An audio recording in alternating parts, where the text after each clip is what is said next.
Mon frère, j'aimerais que tu reçoives la bonne nouvelle. Et l'évangile de Jésus-Christ, c'est la bonne nouvelle.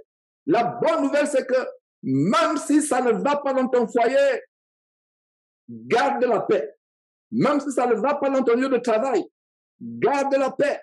C'est justement au travers de la fournaise ardente que nous expérimentons la paix. Ce n'est pas en l'absence des tribulations qu'il y a la paix. La paix de Dieu se manifeste quand il y a des tribulations. Quand il y a des tribulations. Je me rappelle, je vous ai toujours raconté cette histoire. Il y a plusieurs années, il y a 40 ans, il y a environ 50 ans ou 40 ans, 45 ans, j'étais à l'école primaire. Alors, il y avait un camarade, quand on lui disait, comment vas-tu? Il dit 37. Comment vas-tu? Il dit 37. On lui a demandé, mais qu'est-ce que signifie 37? Et il y a certainement des frères qui sont dans la médecine, médecins infirmiers parmi nous, qui savent ce que c'est 37. 37, ça veut dire que, si je ne me trompe pas, que ton pouls, ton système cardiaque ou ton pouls est correct, 37. Alors, comment ça va, 37? Alors, regardons en arrière. Nous devons avoir notre 37 spirituel biblique. On dit, frère, comment ça va? 37. Mais on ne va pas dire 37, on va citer un verset biblique. On va dire 37.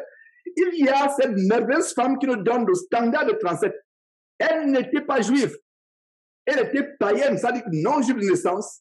La femme de la Sunamite, à qui le prophète Élisée avait apporté la bénédiction de Dieu. C'était une femme qui avait une grande considération pour les hommes de Dieu, Élisée ainsi que son serviteur Géasi. Cette femme n'avait pas d'enfant.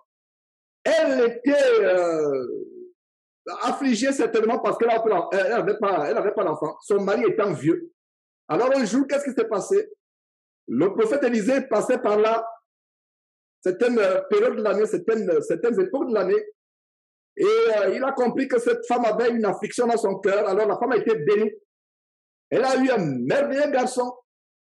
Et plus tard, plusieurs années plus tard, le garçon est allé vers sa mère, dit, maman, j'ai mal à la tête, j'ai mal à la tête. Alors la maman a posé l'enfant sur ses genoux. Après quelques temps, l'enfant est décédé, mort.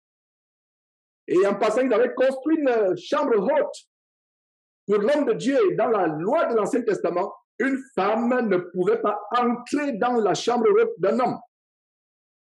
Et elle a posé l'enfant, elle est allée vers son mari. Son mari était un entrepreneur, il avait des plantations et des travailleurs à une longue distance de la maison. Et donc elle est allée vers son mari et elle a dit à son mari, je vais aller vers l'homme de Dieu. Son mari lui a demandé, de quoi s'agit-il? Est-ce que tout va bien? Elle a dit à son mari comment? Non, l'enfant vient de mourir. Est-ce qu'elle s'est roulée par terre pour alerter tout le quartier? Est-ce qu'elle s'est roulée? Est-ce qu'elle a commencé à pleurer en voyant son mari à distance? Non. Elle a dit à son mari, tout va bien. La paix ne vient pas du fait que nous sommes en bonne santé. Je vous assure, même au travers de la maladie, on expérimente la paix plus que ceux qui sont en bonne santé. Au travers de la douleur. C'est pour ça que moi, particulièrement, je dis souvent au diable, Satan, tu peux prendre mon corps. Tu peux prendre tout ce que j'ai. Tu peux même me frapper comme tu as frappé Job, mais tu ne toucheras pas mon âme. C'est par la paix que nous avons, c'est par l'âme que nous avons la paix. Alors, bien-aimés frères et sœurs, que la paix de Dieu soit dans ta vie.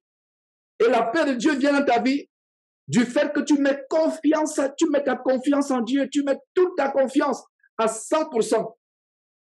Si les statisticiens, les mathématiciens pouvaient nous permettre de dire 1000%, je dirais 1000%.